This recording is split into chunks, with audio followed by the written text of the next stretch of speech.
предприемач во Скопје и во Македонија. Најголем трујач на...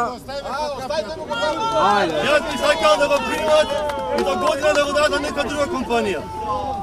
Екоактивистите символични доделија пехар на цементарата Усие, која ја нарекоа најголем трујач на годината.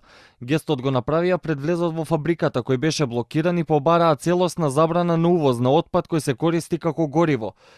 Од движењето за чист воздух велат дека цементарницата користи отпад како алтернативно гориво и дека користењето на таквата енергија подлежи под строги контроли и мониторирање, со што обвинија дека индустријата кај нас не работи според законските одредби во склад со директивите на Европската Унија.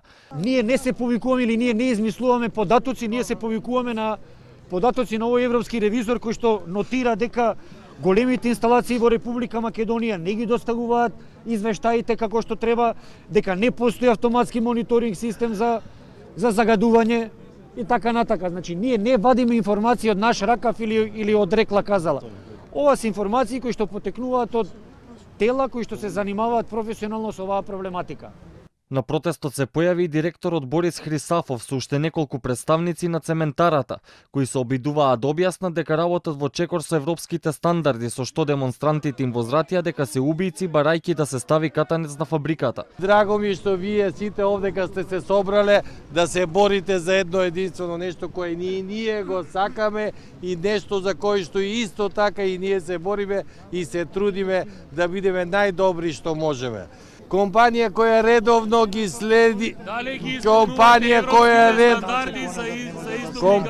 која редовно ги следи емисиите, компанија која што вие не ме оставате да кажам, бе господи.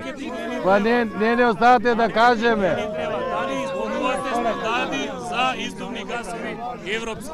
Измената во законот за увоз на отпад кој се користи како енергенс беше неколку пати тема на расправа во собранието.